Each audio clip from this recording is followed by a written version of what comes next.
This is highlight 6 in the book of Hebrews, drawn from Hebrews chapter 2, verse 10, about Jesus, our pioneer. In bringing many sons and daughters to glory, it was fitting that God, for whom and through whom everything exists, should make the pioneer of their salvation perfect through what he suffered.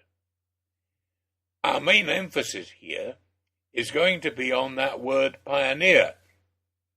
But before we go there, here is another thought from this verse. Have you fully realized you are a brother or a sister of the Lord of creation? He is your elder brother. Wow. And triple wow. The word translated pioneer in the latest NIV, or author in the older one, is quite tricky to get the full meaning of. Authors write down something that has not been written before. Pioneers hack a new way through the jungle where no one has been before. I like to think of the word pathfinder as a possible translation, although I can't find it in any version. A pathfinder is a member of a unit of the British Army whose dangerous job it is to go ahead of the main force, to identify where helicopters can land, to locate the enemy and where he can be best attacked. And those are just the things that Jesus did for us, with a bit of imagination. What Jesus did was exceedingly dangerous. He actually had to die doing it.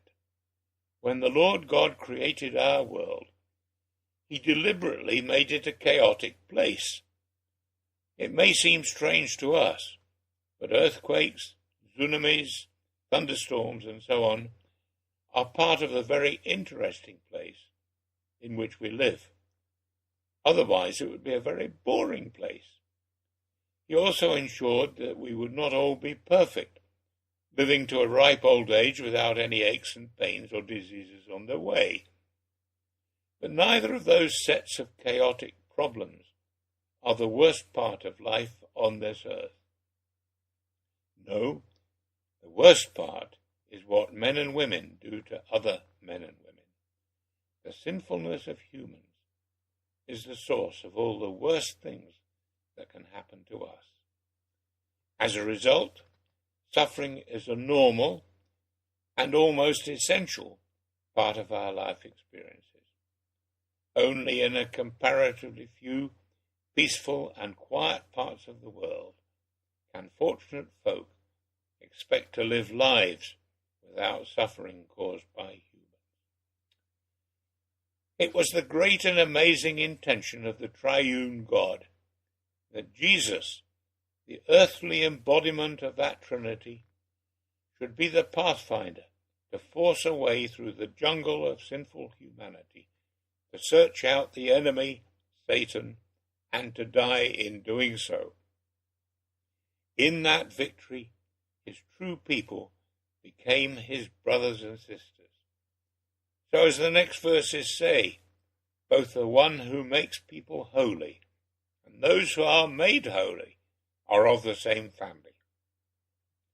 So Jesus is not ashamed to call them brothers and sisters. That's chapter 2 and verse 11. And, since the children have flesh and blood, he too shared in their humanity, so that by his death he might break the power of him who holds the power of death, that is, the devil. Chapter 2 and verse 14.